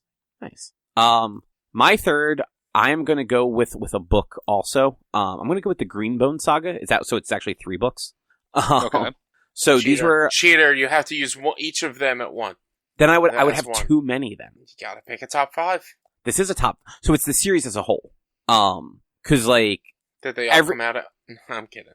Kidding. I read them all this year. They did not come out this year. But yeah, I talked about these books earlier in the year. There were 3 of them. It was Jade City, Jade City, Jade War, and Jade Legacy. And it follows like basically a crime family in a fictional world that is, it's definitely like Cold War era for the most part. So like, let's say like 60s through like the 90s, is kind of like the scope of the series. Cause by the end of the 3rd book, you've kind of crossed over, I want to say like 30-ish years, 30 to 35 years total from page 1 of Jade City to the final page of Jade Legacy. And you follow like the 3 or 4 core members of the Cole family, kind of as they have to step up and take over leadership roles that like they may or may not have been planning to take over, as like their family goes to war with their like opposing family in their territory. And like the first book is very much like a Godfather, like crime family movie of, you know, responsibility and stepping into roles and trying to come to terms with the people that you are trying to basically like run out of town, essentially, as they are also trying to do the same thing to you. But with superpowers, because they all have like magic and shit. And then as the series progresses, it goes into like this sort of like geopolitical thriller in the second one, where the scope of the book opens up to multiple countries and characters are living in other countries and seeing how like immigrants from their country are treated and live in another country. And how the family sort of integrates itself into both the legitimate business world of these countries as well as like the kind of like underworld of them. And then the final one takes both of the first 2 books, like the themes of both of them, and kind of puts it together, and it becomes this epic family drama. And that's the book that spans the most time. The first book is like 2 years. The second book, I want to say 6 years. And then the last book is like 25 to 30 years. Mm-hmm. So, and that's the one where like you see these characters go from early 20s for the youngest to, well, there are also children that obviously grow up, but like the characters you've been following since book 1, like they start in their early 20s in this book, and then by the end they're in their 50s, let's say, late 40s, early 50s. And some of the other characters are in like their 60s, and seeing them kind of like go through life, they're raising families, but still dealing with like the same war and drama that they were dealing with like their whole lives. It was just, it is one of the best series I've ever read. Like without a doubt. And Rich, I know you said you want to read more. I recommend you read Greenbone Saga. We'll see, maybe. I got an Amazon gift card, and book-wise, novel, like actual novel and not graphic novel-wise, I'm going to be picking up the 2 Sea of Thieves books, because I've kind of really fallen in love with that. I didn't know there were books for that. The movie, I think the game came out first, and then they did books on that, and I've fallen in love with the lore and the world of that, to where, like, I want to read their books. And I think my Amazon gift card covers both of the books. If nice. Not, just like I need like $1 or $2 more. So I'm probably going to be getting those, and I might not read them back to back, but I'm going to read the first one and then maybe read the next one. And they actually have 3 books, and I don't know if I'm going to get the third book. The third one is just like a collection of tales, more so than anything else. But I am definitely probably going to be looking for more book type things to be reading throughout next year, and looking into more book type things throughout. It's possible I'll throw this out there. I like these books enough that I actually purchased the physical ones for them. Yep. So like I own them. I will happily let you borrow them if you are interested. Even if you just want to like read a couple chapters, see if it clicks for you, and then be like, you know what, this isn't what I want to read. And like that's totally fine. What I would say is, if this happens, I would borrow the first book, and I would at least read the first book from beginning to end, and then and decide from there if I want to keep going. You guys know me, I don't start something without finishing it. So yeah. I get that. I don't often drop books either, because it's just what does it hurt to finish it? Like, they're thick books though, so like I could understand if you get like 25% into it, and you're just like, this isn't working for me, because like then you're not having a good time, and then that makes you less likely to want to read more. Yeah. Or like if you set that goal for yourself where like you want to read X amount throughout the year, if you have one book that you're just forcing yourself to read and you're not enjoying it, that's going to throw you off, and then it's going to make you not want to like catch back up. So like borrow it. If you like it, great. I will happily chat with you about it. And if you don't like it, at least that's not for you, and don't bother with the rest of them. Yeah. But yeah, I loved it. I don't know that I necessarily did it justice describing it. Because there's a lot more to it with like the family dynamics and the magic system, where it's all jade. Like there's a special type of jade that only grows on this island. Mm-hmm. And the people from this country are sort of predisposed to be able to use it. If people that aren't native to that country use it, it very regularly causes them like really bad side effects and withdrawal symptoms. Yeah. And like even people that are native can have that happen if they use too much of it. Mm-hmm. But they get cool powers that they're not superhero powers like right off the bat. They have to actually train and learn how to use them. But like once they're good at it and they have enough jade, it becomes like a very like, they can do incredible stuff with it if they're good at it. Yeah. But anyway, Rich, do you have a fourth? Yes, number 4. The greatest piece of cinema I watched all year. Godzilla Minus Fucking. It was fantastic. It was phenomenal. It blew me away. I loved it. It reinforced my love for Godzilla. Like, and completely, fully knowing and understanding what Godzilla is, and like seeing it come back to its kind of origins in a sense, and it not being Monster Force Godzilla, which I still, not Monster Force, Monsterverse Godzilla, which I still love Monsterverse Godzilla, but Monsterverse Godzilla and Toho Godzilla, 2 different Godzillas, and I enjoy them for 2 different reasons. And just like watching this movie and being just like blown away by some of the effects and things like that they did, and still questioning whether or not certain points were miniatures or not as well, and like, was this just really good CG that made it look like miniatures? Yes, I would say that's good CG making it look like miniatures. Or were these just really good miniatures that make you question whether or not they're actual miniatures? Like, that is just, because look, there's just something great about seeing miniatures in a movie. It feels so good to see actual miniatures in a movie. Again, the only thing that's really a bummer about that movie is I don't think Godzilla had any real presence. It was all CG Godzilla. I think it's the first time Toho ever did a full CG Godzilla, but it was such a great so there was no dude in a suit. As far as I know, as far as I can remember, I don't believe there was a dude in a suit in Godzilla Minus One. I think it was all CG, because he moved more of like how you would expect Monsterverse 2014 Godzilla to move, and not Monsterverse Kong X Godzilla to move, where he's running. Like he had those same motions of like bending down and roaring, and he wasn't just static and standing straight. Like he was primarily CG. I don't know if there was anybody in a suit. Okay. I mean, could have been mocapped at the very least. It could have at least been mocapped, which is still, like, better. Honestly, in my opinion, better than a suit, because you get that slightly more realistic movement that, like, a giant bipedal lizard could make. Rather than, like, because a guy in a suit is stiff. Like, you can only move so much because of how big the suit is. I miss the suits, absolutely, but CG has made its way to where, like, you don't need the suits, you can do the mocap and get the same effect, for sure.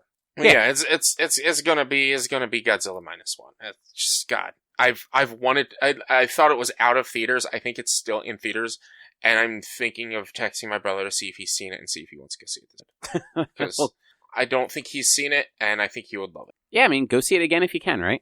Yeah, I want to. Drew, do you have a 4? Nah.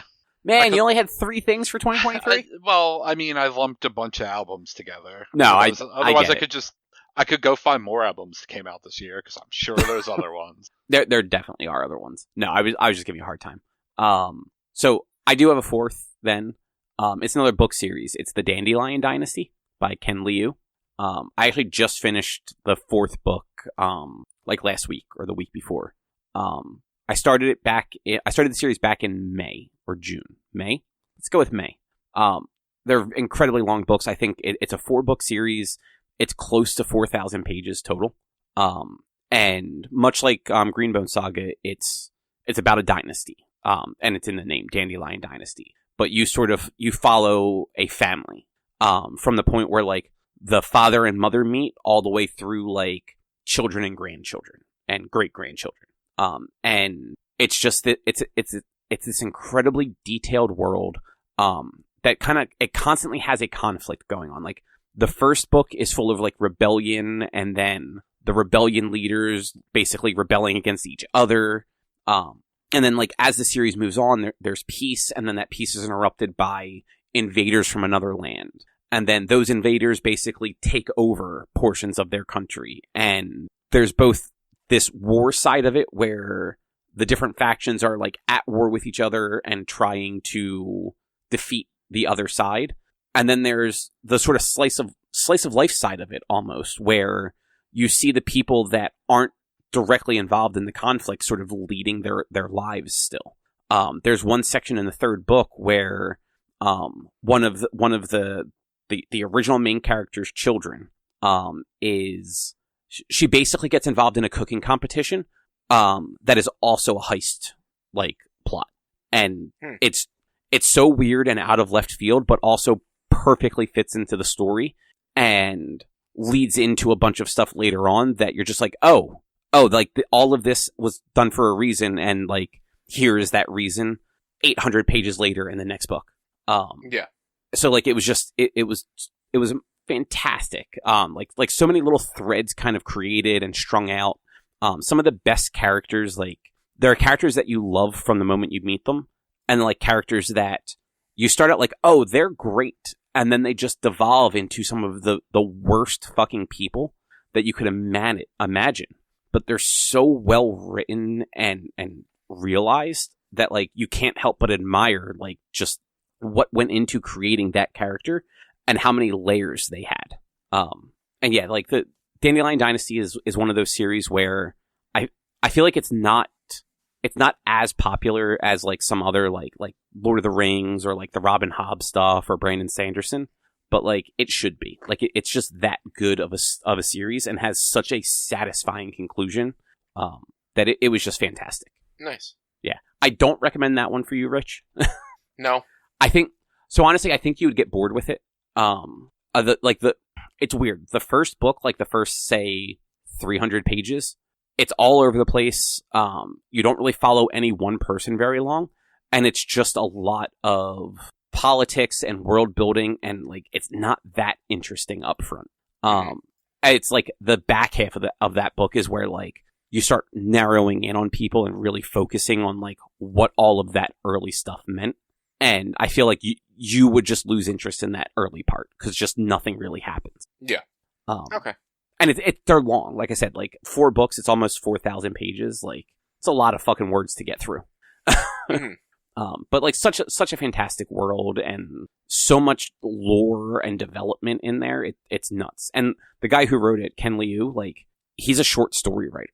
Like he's got a bunch of short story collections and then this gigantic fucking high fantasy epic. Yeah. So like good on him. Nice.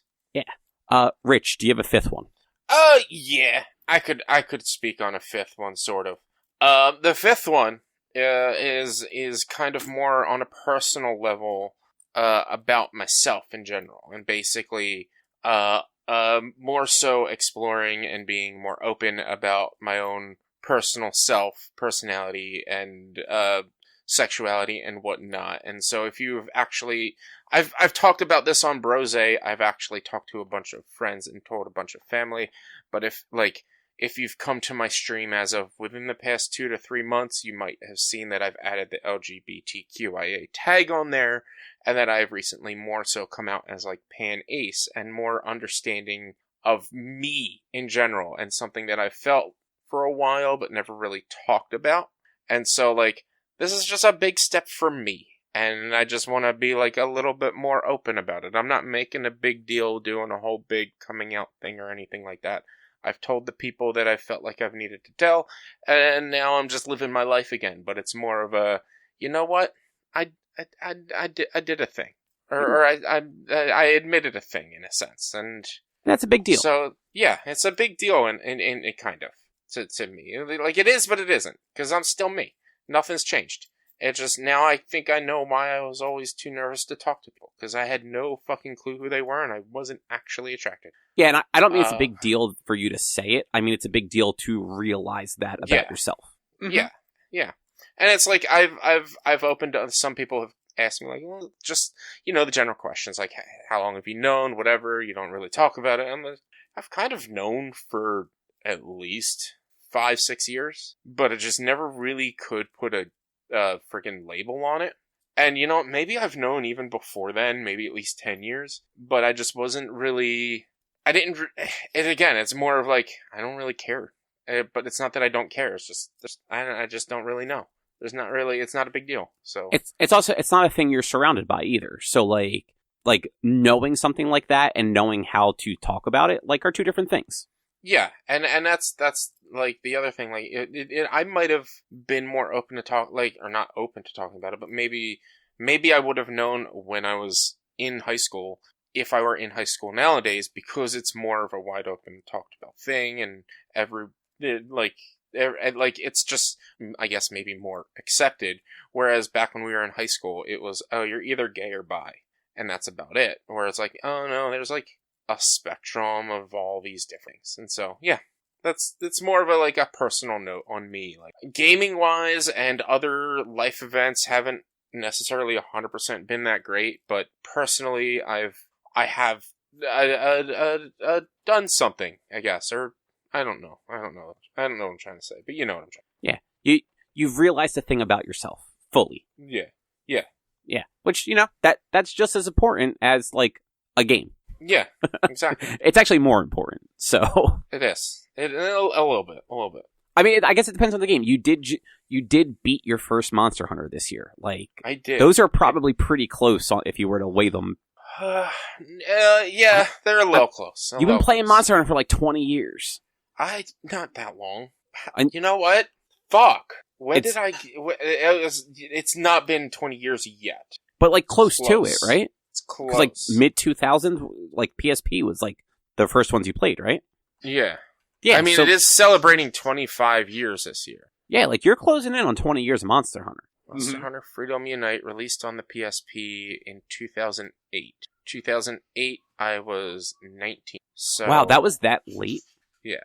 Okay. So like 15 years. No, March 27th, 2008. So I was 18 still. But yeah, so give it another 3 years, and then it'll have been 20 years. Wait, weren't you born in 88?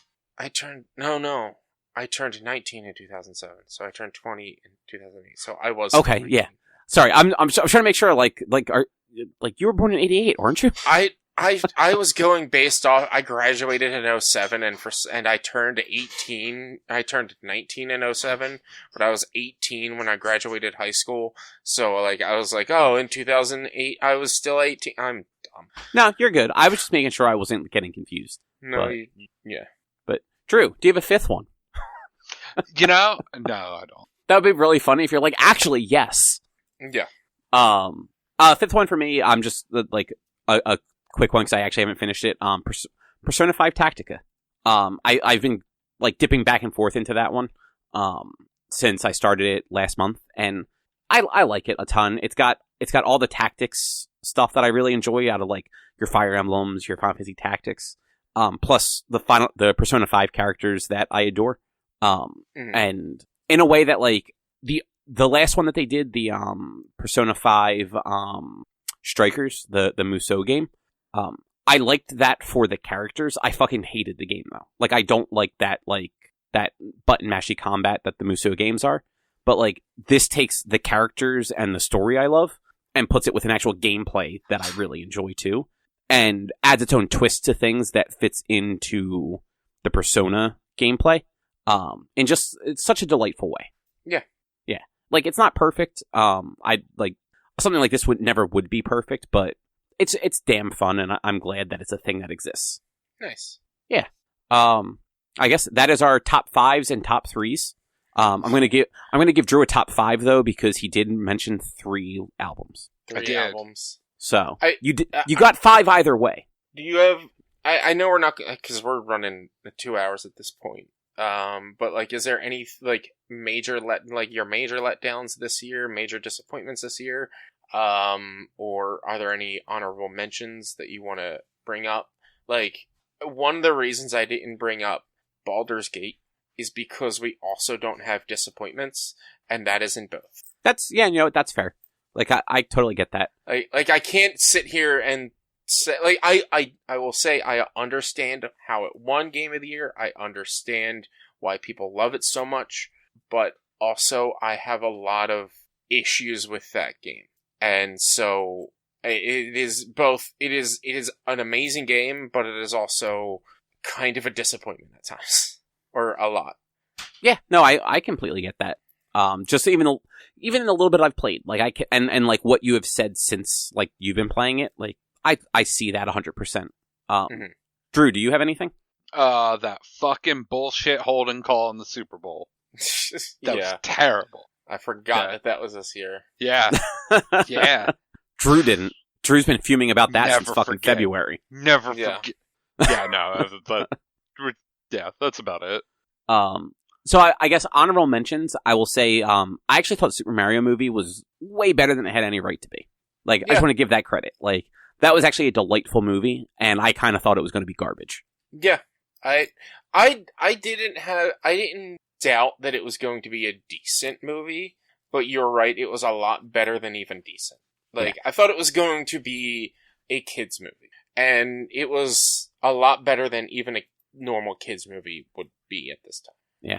I think, like, they were leaning in so much on the cast that they got for it that I'm like, they're putting too much emphasis on the voices. Like, this movie is not going to be good. And it ended up actually being, like, really good for, like, what it was. Yeah, that's good. Yeah. And I guess, like, negative, I had one a second ago and fucking forgot it. Spider-Man. Fucking, like, comic books. Like the Amazing Spider-Man comic books are just...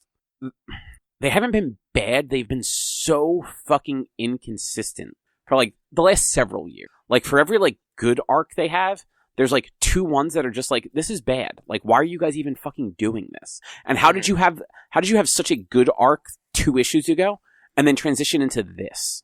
Yeah.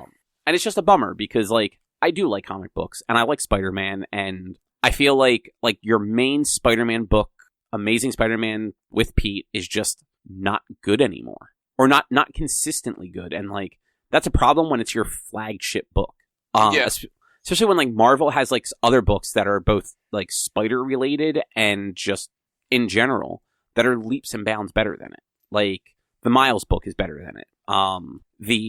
The adjectiveless Spider-Man book that they did, while a little messy because it basically launched as an event, it was still cool and like still a fun read. And then you had things like Daredevil over the last few years, and the Daredevil run was incredible. Like the most recent Daredevil run made me like Daredevil. Nice. And then you have Spider-Man. It's like Spider-Man should be the best hero in Marvel, and like the story arc they've done since the most recent like creative shift has just it's not been good, and it's a bummer. Yeah, it sucks. It is. But it's probably a show. I have one real quick, more honorable mention that I just didn't think about. Actually getting to play a shitload of Blood on the Clocktower this year, like in person, has been really fun. Nice. Is that an honorable mention, or do you want to make that your number 4? That's my number 5. Okay. There is no number 4. That's my number 5. I was gonna say, you can't have an honorable mention if you didn't fill the list. No, I like it's your number 5. I'm actually going to number these now. So I'm gonna throw the list into the show notes. So you have 1, 2, 3, 5. Perfect. Yeah. Put a 4 there, but just keep it blank and say, oops, nope. And never fix it. Nope. 1, 2, 3, 5. Okay. And then cool. But yeah, so I guess that will do it for this week. Yeah. Yeah. I should take Cobb, do you want to say again what our book club is in 2 weeks? Oh right. It's called like Remember. Yeah. I think it was something like that. So it's RE/member. It's on Netflix. It's I don't know where it's from, but it's not like it's not an American movie. So it's either Korean or Japanese or Chinese or it's an Asian country movie. I have not looked into it more than it's a time loop movie. I know that much. And it had it didn't have negative reviews. Was about as much as I looked into it. So yeah, in 2 weeks we'll see what that's all about. Okay. Yeah. But yeah, other than that, if you would like to find more of our content, you can head over to www.one-quest.com. You can also help us out by supporting us at patreon.com/onequest. If you can't support us there with your dollars, though, you can go to your favorite podcast platform, Apple Podcasts, Google Podcasts, Spotify, Stitcher. Rate us, review us. Wait, no Stitcher. Stitcher's gone. I still can't get that on my fucking spiel, though. Google Podcasts is also about to be gone. Are they gone in April? Are they naming it something different? No, it's just dying. Everything's going to YouTube Music. Okay, so it'll be like YouTube Podcasts. Well, I don't know. No, it's integrating into YouTube Music, same as Spotify does podcasting. I hate that. But yeah, rate us, review us, subscribe to us. All those things help a whole bunch. Just search us on whatever you listen to your shit on. Hopefully we show up. If not, send us an email to social@one-quest.com. You can also find us on social media, facebook.com/onequestonline, or at @1_quest on Instagram and Twitter. And then, Rich, what does your streaming look like? Twitch.tv/B_walnuts with video game streaming Monday, Tuesday, Thursday, and Sunday on YouTube as well. You can just find my links at Twitch. Baldur's Gate, Sea of Thieves, and we have, as of this point, which is the 27th, we have 13 subs for the month. If we get 2 more, we'll be doing a retro, a Mario Kart, and a spooky stream next month in January. So if you guys want to play some Mario Kart with me next month, we need to get those 2 more subs. Excellent. I will throw you my Twitch Prime sub, because I don't think I've done that yet. Nice. So you're only going to need 1 more sub. There we go. And I have at least 2 more streams this for the rest of the month / this year. I was going to stream tonight, but I just don't feel like it now. I can throw that to you while you're not on, right? Yeah, you can. Okay, I thought so. God damn it. It was trying to immediately make me watch one of your VODs. Shouldn't have to. If you go to chat, it'll just be blanked out. Well, no. So I just went to your profile and it immediately starts playing like your last VOD. No. Because you're not live right now, so it's like, well, you're not live, but here is the most recent video. Yeah. But yeah, I just threw you my Twitch Prime, so... Awesome, we just need 1 more. Yeah. And you know what? If you have Twitch Prime out there and you haven't used it yet, throw it to Richie. Like, it's free, it doesn't cost you any dollars, and you probably forgot you had it. True. Anyway, with that all said, we will be back next week with something else to listen or talk about. Thanks for listening. Bye. See ya. Bye.